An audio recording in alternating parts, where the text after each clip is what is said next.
आऊज़ बिल्लाहि मिनश्शैतानिर्रजीम बिस्मिल्लाहिर्रहमानिर्रहीम। सबसे पहले तो आप लोगों का बहुत बहुत शुक्रिया जो आपने इस्लामी वीडियो देखने के लिए टाइम निकाला। तो अब चलते हैं बगैर वक्त ज़ाया किए वीडियो की तरफ। हज़रत खालिद बिन वलीद के इंतकाल की खबर जब मदीना मुनव्वरा में पहुंची तो हर घर में कोहराम मच गया।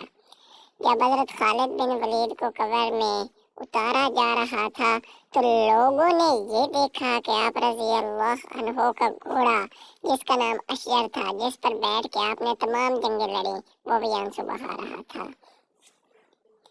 हज़रत खालिद बिन वलीद के तरके में, मतलब उनकी मलकियत में, सिर्फ हथियार, तलवारें, खंजर और नेज़े थे। उन हथियारों के अलावा एक गुलाम था जो हमेशा आपके साथ रहता था। अल्लाह जल जलालहू की ये तलवार जिसने दो अजीम सल्तनतों रूम और ईरान के चिराग बुझाए। वफात के वक्त उनके पास कुछ भी न था।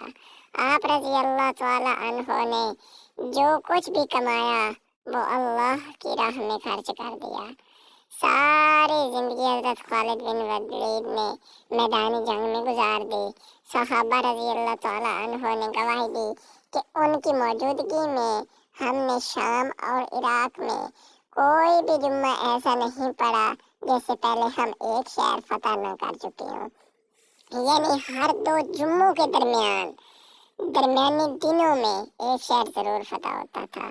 बड़े बड़े जलील कदर सहाबा रज़ी अल्लाह तआला अन्हो ने हुज़ूर सल्लल्लाहु अलैहि वसल्लम से हज़रत खालिद बिन वलीद के रूहानी तल्लुक़ की गवाही दी है। खालिद बिन वलीद का पैगाम मुस्लिम उम्मत के नाम, जो कि आज के मुसलमानों के लिए बहुत ही ज़रूरी है। फ़लस्तीन और कश्मीर में जुल्म हो रहे हैं और मुसलमान हुक्मरान जो हैं वो खामोश हैं। हज़रत खालिद बिन वलीद का पैगाम, मौत लिखी ना हो तो मौत खुद जिंदगी की हिफाजत करती है। जब मौत मुकद्दर हो तो जिंदगी दौड़ती हुई मौत